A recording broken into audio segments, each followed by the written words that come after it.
남한의 군 제도나 이런 걸 안다면 얼마나 많이 동요를 할까. 북한의 배들이 전쟁이 딱 일어났을 때 기동할 수 있는 배가 몇 대나 될까. 얘네들은 절대적인 걸 하나 갖고 있어요. 얘네는 핵무기를 갖고 있거든요. 지금 무력으로 한국하고 비교가 안 된다는 걸 북한이 왜 모르겠어요. 그러려면 이런 것들을 한 방에 채울 수 있는 극한의 한 방이 있어야 되는 거죠. 그게 핵인 거예요. 저는 2012년 대한민국에 정착한 탈북민 박주희라고 하는데요. 현재는 12년째 북한 관련 라디오를 진행을 하고 있고요. 정착한 탈북민들이 어떻게 사는지 취재를 해서 월간 하나라는 잡지사에서 취재 기자로 일하고 있습니다. 여러분 만나서 반갑습니다. 반갑습니다. 이미 눈치채셨겠지만 저랑 리디는 이렇게 한글 과자라는 프로젝트를 하고 있는데요. 맛보시겠어요? 한마디 할 거 있어요. 공짜입니까? 뭐 북한에서는 그러거든요. 공짜예요. 공짜로 먹어도 되냐? 저희가 이제 판매를 하고 있고 배급제를 통해서 유통하고 있지는 않지만 여기서는 공짜예요. 근데 저는 들어오면서부터 그냥 평범한 과자가 아니다. 거기에다 한글이라고 써가지고 한글은 우리나라 말이잖아요. 그렇죠. 그래서 되게 좋은 것 같아요. 하나 먹어도 되죠? 아, 네. 이제 제가 바까니까 붓자를 붓자. 북한 과자거든요. 진짜요?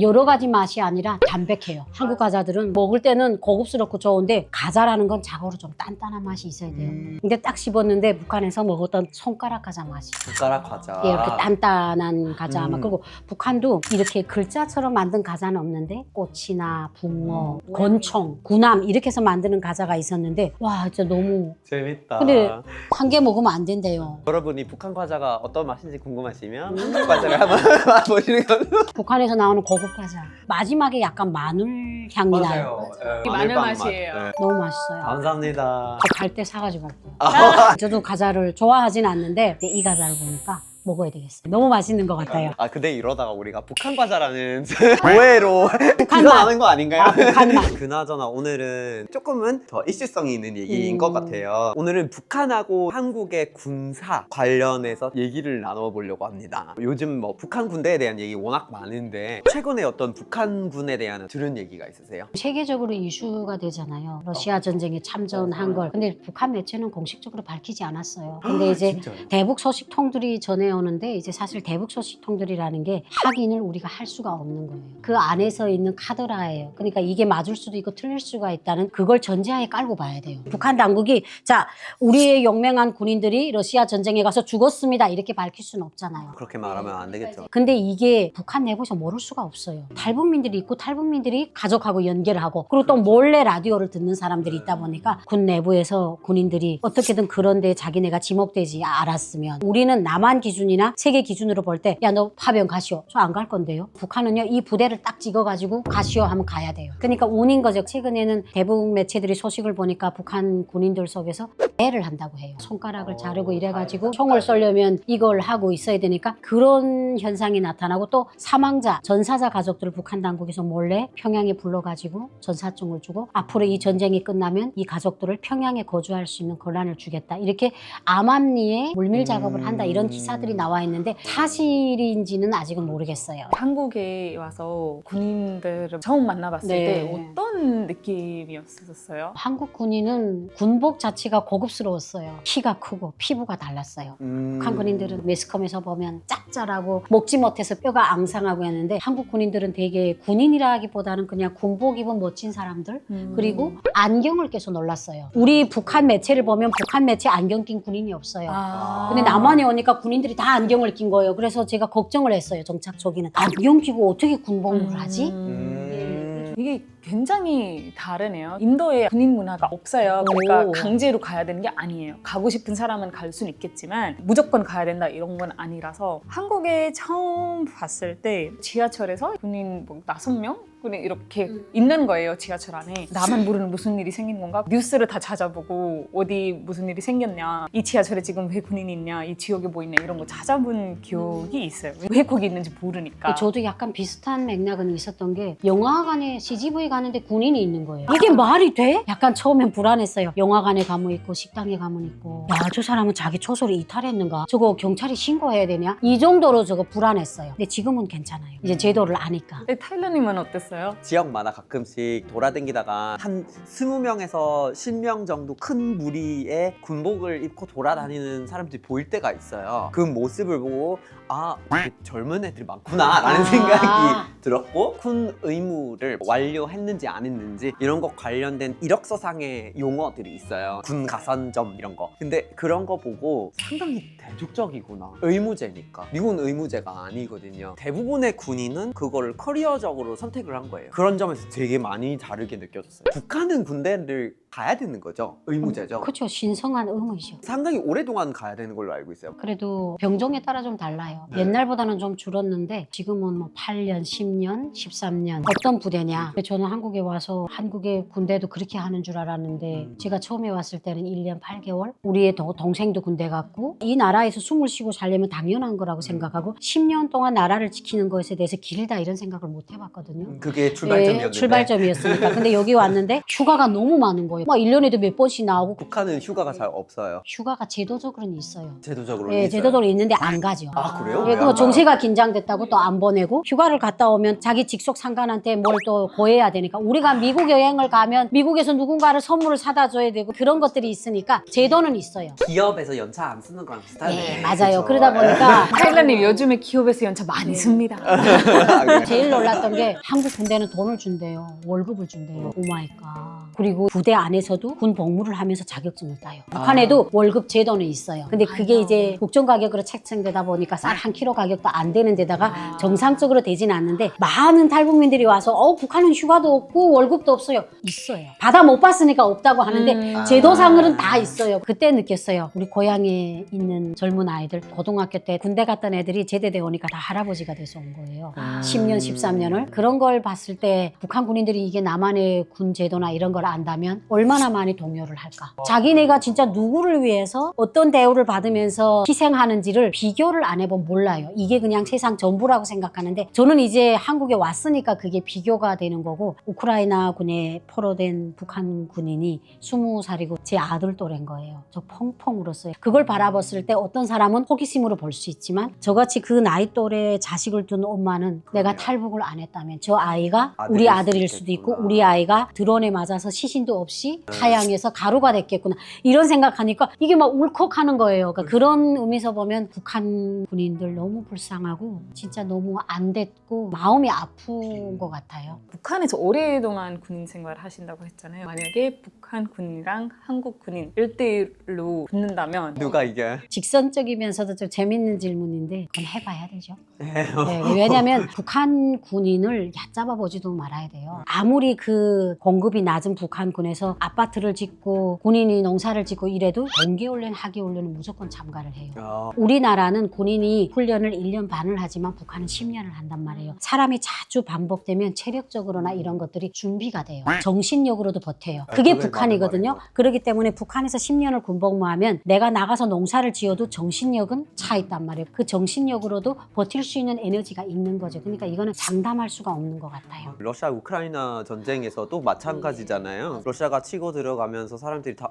우크라이나는 버티지는 못할 거다. 훈련이 안 돼 있다. 근데 그 정신력으로 엄청 빠르게 훈련을 해서 엄청 빠르게 움직이고 오히려 예상하지는 못할 정도로 오래 버텼잖아요. 쉽게 답을 찾을 수 있는 문제가 아닌 것 같아요. 저는 이제 또 국제정치학을 전공한 사람으로서 너무 공감한 부분인데 북한 군대의 규모가 어마어마하게 크다는 얘기가 있어요. 군인이 많다. 그런 얘기를 많이 들었어요. 실질적으로 올해 같은 상황에는 북한의 군사력 그리고 남한의 군사력이 비교를 할 수 있을까요? 어떻게 보면 돼요? 근데 사실 기술적으로는 비교가 안 되죠. 너무 우리는 현대식이고 북한은 아날로그식이고 우리 한국은 정규군이 50만 명이고 북한은 세계에 다 알린 거는 120만 명. 무력이 많다고 그거라도 들고 나와야 우길 수가 있는 명분이 있는데 실제로 국정원이나 대북 매체들에 하면 한 70만 정도가 된대요. 근데 이제 북한은 한국처럼 이런 것들을 수학적으로 정확하게 알아볼 수 있는 시스템이 아니다 보니까 지네가 말하면 그게 법이 되는 나라인데 70만, 80만. 그리고 예비군, 북한에는요 예비군이 많아요. 노동적이더라고 40세 아래부터는 몽땅 다 그냥 전쟁이 일어나면 상비군으로 딱 돌아설 수 있는 그게 이제 거의 600만 명 정도가 되고 이제 남한에는 최신식 무기가 있잖아요. 전투기 이런 것들이 있는데 북한의 배들이 전쟁이 딱 일어났을 때 기동할 수 있는 배가 몇 대나 될까? 왜냐면 연료, 기름이 많이 없는 거예요. 우리나라 같은 경우에는 해마다 연합훈련을 하게 되면 그 배들이 다 출항을 해요. 현실에서 연습을 할 수 있을 정도로 기름이 있잖아요. 근데 북한은요 모형으로 갖고 해요. 그리고 최근에 그 해상으로 해서 탈북한 북한 사람들이 말에 의하면 북한 해군 경비대가 저쪽에서 보인대요. 저쪽에서 보이는데 얘네들이 자기네가 따라 못 갈 정도면 포기하고 간대요. 왜냐면 그쪽까지 따라갔다가 돌아올 기름이 없다는 거예요. 기름 관리 정도로- 차원이 그렇죠. 또 예. 드러나 예, 있구나. 그래서 이제 최근에는 북한에서는 이제 바다 쪽에다가 드론을 띄고요. 명식으로는 바다 양식 사업을 위해서 드론을 한다지만 탈북민을 잡기 위해서 드론을 띄우는 거예요. 그러니까 자기네가 연유가 없는데 드론은 그나마 그래도 연유가 없어도 움직일 수 있는 감시기구잖아요. 그러니까 그 정도로 북한이 연유 사정이 열악해요. 무기 같은 것도 이번에 러시아 전쟁에도 북한에 재래식 무기들이 많이 나갔는데 불발탄이 많아가지고 북한에는 자강도라는 전체 도시가 지하에가 다 무기고예요. 68년식 자동보총 이런 애들이 전쟁을 안 했기 때문에 그게 계속 오왕단지처럼 있다가 이번에 러시아 전쟁이 나면서 북한에서 그 무기들을 꺼내가지고 러시아에 보냈는데 하도 지하에 오래 있고 무기도 자꾸 나와서 탄알도 바꾸고 이래야 되겠는데 생산을 못한 하자가 거예요. 막. 옛날 게 그냥 있다 보니까 한국의 신식 무기하고는 비교할 수 없어요. 북한은 남한하고 군사적으로 육해공군에서 비교가 할 수 없을 정도로 낮은 무기를 갖고 있지만 얘네들은 절대적인 걸 하나 갖고 있어요. 얘네는 핵무기를 갖고 있거든요. 자기네가 지금 무력으로 한국하고 비교가 안 된다는 걸 북한이 왜 모르겠어요. 그러려면 이런 것들을 한 방에 채울 수 있는 극한의 한 방이 있어야 되는 거죠. 그게 핵인 거예요. 군사력이나 군사력 기술 같은 거는 북한하고 비교가 안 되죠. 우리가 많이 발전해 있죠. 근데 가끔 비교가 안 될 정도로 너무 다른데 북쪽에서 의외다 싶은 비재래식 전략을 쓰는 경우가 있어요. 막 예를 들어서 풍선. 어물풍선. 저는 너무 놀랐어요. 하늘에서 떠돌아다니는 걸 보이는 거예요, 서울에서도. 맞아요. 그래서 저거가 북한에서 넘어갔는데 그대로 그냥 냅두고 있는데 어떤 거지? 알 수도 없잖아요. 이걸 포착하기 전까지는. 그래서 와 진짜 온갖 방법을 동원하는 그런 것도 있구나 싶은 생각도 들었어요. 어물풍선 같은 것도 대북 전단이나 대북 라디오가 힘이 없으면 걔네들이 그러지 않아요. 우리가 대북 방송하고 대북 전단을 보내니까 북한 힘이 사람들이 있으니까. 라디오를 가지고 듣잖아요. 그리고 대북 전단이 북한에 들어간단 말이에요. 근데 그 대북 전단이 그냥 들어와서 남한 사람들이 일상을 얘기해주면 괜찮은데 거기에 김정은이 정체 잘못된 걸 그걸 밝힌단 말이에요. 최고 존엄의 실상을 밝히니까 북한 입장에서는 그게 너무 싫은 거예요. 그러니까 처음에는 어물풍선 보내서 탈북민들이 고향의 가족들하고 막 통화할 때 야, 그 어물풍선 왜 보내냐 그러니까 북한 주민들은 모르는 거예요. 처음에. 지금은 공개를 했는데 북한 입장에서는 그 대남 적재물이죠. 그러니까 네. 북한 주민들 자체도 부끄러워하는 거예요. 왜 보낼 게 없어 어물을 보내냐. 그랬더니 최근에 온 어물풍선들 보면 이 종이가 새 거잖아요. 처음에는 그 아이들 옷 찌꺼기, 분비물 이런 걸 보내다가 요즘에는 그 인쇄소에서 금방 나온 종이 같은 거 보내잖아요. 그것도 약간 자기네도 너무 한심한 걸 보내니까 자기 나라 수준이 딱 거기에 지략이 되니까 부끄러운 거예요. 어물풍선이 그 안에 들어가는 내용물 수위를 높인 거예요. 그게 대북 방송하고 대북 전단 때문에 보내지 말라는 거예요. 미국 군대 쪽에서 일을 했다가도 이제 북한 쪽으로 공부를 하고 전문한 친구가 있어요. 선배인데 그 선배가 예전에 저한테 얘기를 해준 게 있었어요. 광화문에서 돌아다니고 있었는데 북한이 여기를 쏘면 얼마나 걸릴 것 같냐 도착할 때까지 이렇게 물어봤어요. 저한테 한 15분이라도 걸릴 것 같다라는 얘기를 했더니 90초래요. 맞아요. 그 판문점 뒤쪽에 군포들이 엄청 많이 쌓여 있는데 그걸 쏘면 광화문 전체가 90초 안에 맞아요. 그냥 없어진다고. 사선 거리 안에 있는 거죠. 그러니까요. 그리고 그거를 한번 쏘면은 강북 쪽이 점령당하기가 쉬운 상태가 되는데 그거에 실질적으로 미국 군대가 또 반응을 하려면 시간이 걸리긴 하니까 최소 3시간 정도 걸릴 거라는 얘기가 있었어요. 그때는. 그러면은 되게 위협이 되게 크게 느껴지거든요. 근데 우리가 2025년이고 상황도 바뀐 것도 많고 북한이 만약에 돌발 행위를 해가지고 선제 공격을 한다면 어떻게 공격을 하고 반응이 어떻게 이루어질 것 같아요? 가상의 시나리오지만은. 상상해 볼 수는 있는데 일단은 이제 교란 작전으로 시작을 할 거고 최전방 초소부터 장악을 하고 그리고 이제 서울이나 주요 공공기관들이 있는 세종이나 이런 데를 해가지고 헬기를 타고 와서 특공대를 투자를 해가지고 후방을 교란하는 거예요. 그런 교란 작전을 하고 항상 보면 우리가 스마트폰 시대이기 때문에 언론사가 되게 중요한 거예요. 그러니까 이제 북한에서 제일 싫어하는 게 조중동이잖아요. 이런 언론사들을 장악을 해가지고 아예 거기서 이제 뭐 공개 방송을 할 수도 있는 이런 가능성이 많죠. 그 전략으로 갈 예, 수 그렇죠. 있겠죠. 네. 물론 그거에 대해서 또 한국에서도 반응이 있고 미국에서도 반응이 있고 그렇죠. 할 네. 텐데 미국에서 이제 정치학이나 이런 걸 많이 보고 계시니까 어떻게 대응할 것 같나요? 미국은 어떻게 할지는 알 수는 없지만 근데 미국은 보통 이런 거에 대한 플랜이 이미 짜여져 있어요. 이런 상황에 이렇게 하겠다. 그런 그런 가상 상황에 그렇게 시나리오를 하겠다. 국방부나 이런 데서 엄청 돌려요. 이렇게 치면 어떻게, 저렇게 치면 어떻게 이런 게임을 많이 해요. 그래서 그런 시나리오 시나리오들이 여러 가지가 있을 건데 제가 생각했을 때는 현재 공격을 예방하는 거에 집중하는 거는 1순위이고 그런 거 제일 많이 신경 쓰고 있을 테고 그게 생기면 북한에 있는 어떤 취약한 데를 건드릴 수 있는지를 볼 것 같아요. 보통 한반도가 긴장이 되면 이쪽으로 배를 보내잖아요. 배를 보내고 힘을 이제 과시를 해서 우리는 이것을 좀 진지하게 생각한다라고 이렇게 보여주기도 하는데 분명히 그 내부에 많이 하고 있을 거예요. 경제 제재도 많이 가하고 아무래도 이제 북한의 취약점은 하나로 몰려 있는 국내 관리 시스템인데 그걸 건드리는 거가 최우선이 될 것 같아요. 우리가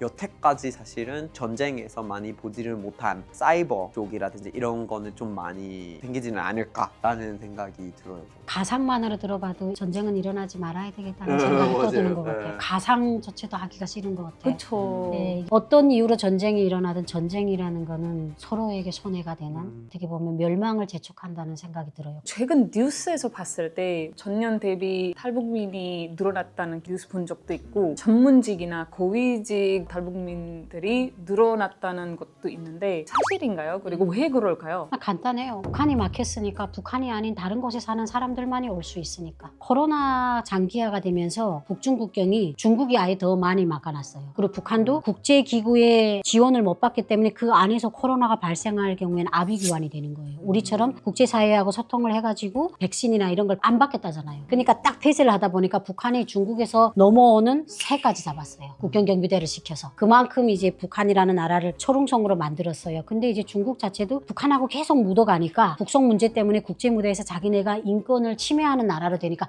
귀찮은 거예요. 그러니까 이제는 국경에서 북한 사람을 넘겨서 이런 것들은 무조건 징역 5년을 보내요. 중국 사람들이 북한 사람을 넘겨서 중국 돈으로 한 몇천 위안을 벌겠다고 5년을 감옥에 가 있긴 싫단 말이에요. 그러니까 북중 국경에 있는 브로커 99%가 내부로 들어왔어요. 그리고 한국에 일하러 왔어요. 그러니까 일단 탈북을 하고 싶어도 중국 쪽에서 받는 사람이 없어요. 그리고 이제 중국이 안면 인식을 해가지고 거기를 예, 그런 기술. 그러니까 옛날에 몰래 숨어 들어오던 이거는 이제 아날로그 시대가 된 거예요. 작년에 200명이 됐어요. 그 전에는 46명인가 됐는데 하나원에 이게 왜 이렇게 많아졌냐? 북한은 외화를 벌기 위해서 중동에까지 파견했어요. 노동자들을. 그러니까 해외에 파견된 사람들은 자유가 있잖아요. 물론 그 안에서 딱 규율적으로 있지만 그 한 사람 한 사람을 보이온이 다 감시할 수는 없어요. 그러니까 일단 환경 조건이 북한을 벗어났기 때문에 올 수 있는 거예요. 하나원에 가서 제가 인터뷰를 해보면 러시아에서 10년, 20년 살던 사람들이 하나원에 있는 거예요. 러시아는 국제법에 의해서 보내줘요. 유엔 사무소에 가기단 보내주니까 러시아에서 오래전에 살고 있던 북한 노동자들, 중국에 파견된 노동자들, 그리고 중국에서 살다가 한국에 오는 사람들, 여성들.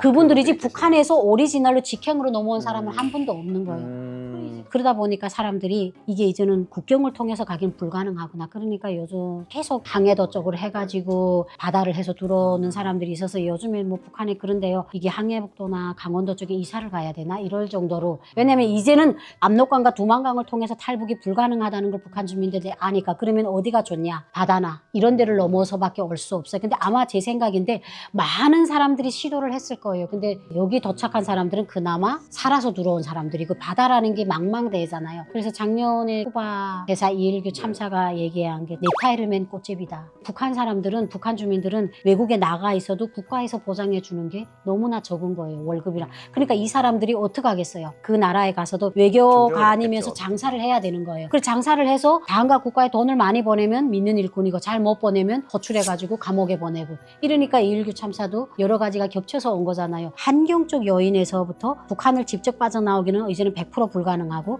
외국에 있어서 살다가 들어온 사람들이 들어오는 거예요. 그러니까 조금 재작년에 비해 작년에는 좀 늘어났어요. 이렇게 얘기를 들어보면 시스템이 조금 허술한 면도 있는 것처럼 느껴지거든요. 그러면은 요즘 김정은 정권에 대해서 북한에서 사람들의 생각이 어떤지가 궁금하거든요. 사실 김정은이가 금방 올라섰을 때는 진짜 이솔주를 데리고 나타났을 때 북한 주민들은 놀랬죠. 북한의 역대 수령들이 부인을 공개한 적이 하나도 없어요. 김일성이도 김정숙이하고 살았지만 49년도에 죽었어요. 아이를 낳다가. 다른 김성애하고 살았는데 후초라는 이유로 공개를 안 했어요. 김정일이도 성혜림이하고 살았지만 그 중에도 처가 여러 명이 됐는데 남편이 있는 아내를 살다 보니까 김일성 김일성 가문에 대해서 알려고 하는 거는 내가 죄를 지으려고 하는 거예요. 왜 김일성 가문에 대해서 알아야 돼요? 우리는 알 자격이 없어요. 김씨 가정은 태양이기 때문에 그 태양이 어떻게 사는지를 우리는 알 권리가 없는 거예요. 김일성 가족에 대한 얘기를 했다가는 감옥에 가요. 그 정도로 베일이 쌓여 있는데 갑자기 이설주를 데리고 나타나니까 북한 주민들은 야,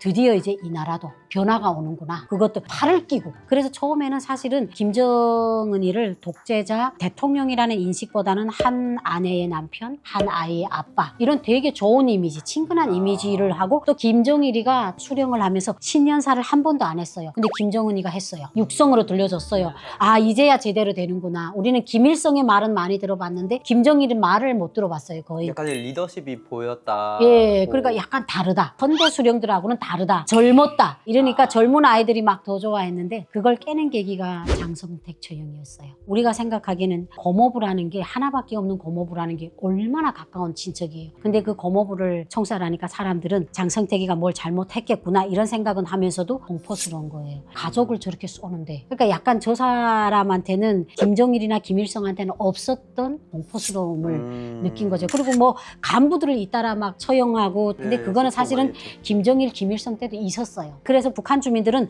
중간 간부들을 치고 처형하고 하는 거는 싫어하지 않아요. 저 중간 다리 놈들이 일을 잘못했다 이러는데, 장성택은 달랐거든요. 고모부고 가족인데 그 사람을 그렇게 죽였다니까, 아, 이제 우리도 뭐 조금 잘못하면 죽을 수도 있겠구나 이러니까 조심해야 되겠다. 하루 강아지 봄 무서운 줄 모르고 너무나 친근한 이미지를 생각하면 안 되겠구나 하니까 사람들이 현실을 눈앞에 보면 자각을 하는 거예요. 근데 그걸 표현은 못 하는 거죠. 그 대신 또 김정은이가 그걸 완화하기 위해서 자기가 인민들의 충족을 못하는 지도자다 하면 눈물을 뚝뚝 흘리면서 또 얘기도 했어요. 근데 이제 그런 것들이 자기가 주민들한테 준 공포를 씻어내기 위한 제스처였는데, 주민들은 공포가 딱 배겼으니까 그걸 해제를 못하는 거예요. 그러면서 또 주민들이 생각한 게, 아, 이게 미래는 없겠구나. 총을 쏴고 칼을 휘두르는 사람 앞에 행복하다는 미래는 안 그려지잖아요. 폭력적인 미래밖에 안 그려지는 거예요. 그러니까 주민들 자체도 더 이상 미래가 없는데, 대한민국처럼 내가 이 땅이 살기 싫으면 다른 나라로 가면 되잖아요. 근데 북한은 못 가잖아요. 그 안에서 어떻게 하겠어요? 아, 그래, 뭐 어쩔 수 없으면 즐겨라 이건 거예요. 내가 이 나라에서 목숨을 부지해 살려면 수령님 앞에서는 수령님 고맙습니다 인사하고 뒤에서는 내 살궁리 해야 되겠다. 이런 이중적인 관념을 가지고 사는 거죠. 그래야 살아남지, 그런 걸 불만을 토로했을 때는 정치범 관리소 가는 거죠. 해도 아무튼 달라진 게 없는데, 네. 그럼 있는 거를 그냥 잘 아니더라도 살아보자 이런 네, 거네요. 그렇죠. 뭐 죽을 수는 없잖아요. 기자님 봤을 때 김정은 정권의 미래는 어떤 거 같나요? 미래는 뭐 점점 더 어둡죠. 미래라는 말이 안 어울릴 것 같아요. 김정은 정권이 저렇게 건재하고 있는 한 주민들이 일상에서 경제적으로 나아질 일은 거의 없고, 점점 국방력에 더 박차를 가하겠구나. 이제는 러시아라는 큰 오빠까지 생겨가지고 살기 등등하겠구나. 그리고 우리 러시아에 파견된 북한 군인들이 몸값으로 돈을 받아서 또 핵무기 개발을 하겠구나. 그냥 북한의 미래는 핵에 더 많은 것을 집중하겠구나, 이거밖에 안 보여요. 주민들의 생활은 그 가로 안에 없는 것 같아요. 너무 흥미로우면서도 되게 무거운 얘기를 같이 나눠봤는데, 사실 더 궁금한 게 너무 많고, 북한하고 러시아의 어떤 상호 방어 조약을 맺은 거라든지 등등등 너무 할 얘기가 많지만 시간 관계상 오늘 여기서 이제 마침표를 찍는 걸로 하고, 너무 흥미로운 얘기였어요. 잘 풀어주셔가지고 이해가 쑥쑥 들어오는, 정치를 잘 모르는 저한테도 많이 도움이 됐던 것 같아요. 재미있고 새로운 것들도 많이 알려주시고. 북한에서 이럴 땐 그러거든요. 우부러지게 말했는데 패서 들었다, 이렇게 얘기를 하거든요. 두 분이 제 얘기를 너무 잘 이해력 있게 들어주신 것 같아요. 얘기를 하면서도 저는 또 두 분의 얘기가 너무 재밌었는데, 제가 이쯤에서 퀴즈 하나 퀴즈요? 내봐도 퀴즈 될까요? 좋습니다. 네, 너무 좋습니다. 우리가 일상에서 마시는 주스, 그걸 북한에서는 뭐라고 부를까요? 외래어구나. 네. 주스가 외래어라는 걸 몰랐어요. 몰랐어요. 그러네. 뭐라고 할까요? 이왕이면 한국 가사로 좀 힌트를. 과자로 한번 준비를 해주시면 좋을 것 같습니다. 뭐지? 주스? 오렌지 주스 같은 거 말하는 거죠? 예, 오렌지 주스도 있고 토마토 같은 것도 있고. 나도. 이렇게 네 글자구나. 야, 이건 그냥 눈 감고 아웅인데. 과일도 묻으세요. 과일은 맞는 것 같고, 근데 이게 약간 먹으면 조금 무슨 맛이 나요? 무슨 물? 오, 알 것 같아요. 뭘요? 정답. 과일 단물. 맞아요? 정답이에요. 예. 북한에는 도마도 단물이라고 도마도 하거든요. 단물. 과일에서 뽑아낸 단물. 단물이다. 상품화에 조금 단물을 판다 이러면은 약간 안 팔릴 것 같은데. 설탕을 먹어라라는 네, 뜻이. 그렇죠, 그렇죠. 단물이에요. 단- 드세요 많이 사람들이 드시려나? 재밌는데요. 한번 그냥 북한말 특집 한번 해볼까? 너무 재밌을 것 같아요. 이게 남한말, 북한말, 그리고 남한의 뜻하고 사물을 북한에서 표현하는 거랑 엄청 재밌는 말들이 너무 많이 나와요. 너무 재밌을 예, 것 같아요. 같은 말인데 뜻도 다르고 표현의 방법도 좀 달라요. 오늘 시간도 엄청 유익하고 끝까지 봐주신 여러분 너무 감사하고 다음에 더 뵐게요. 감사합니다.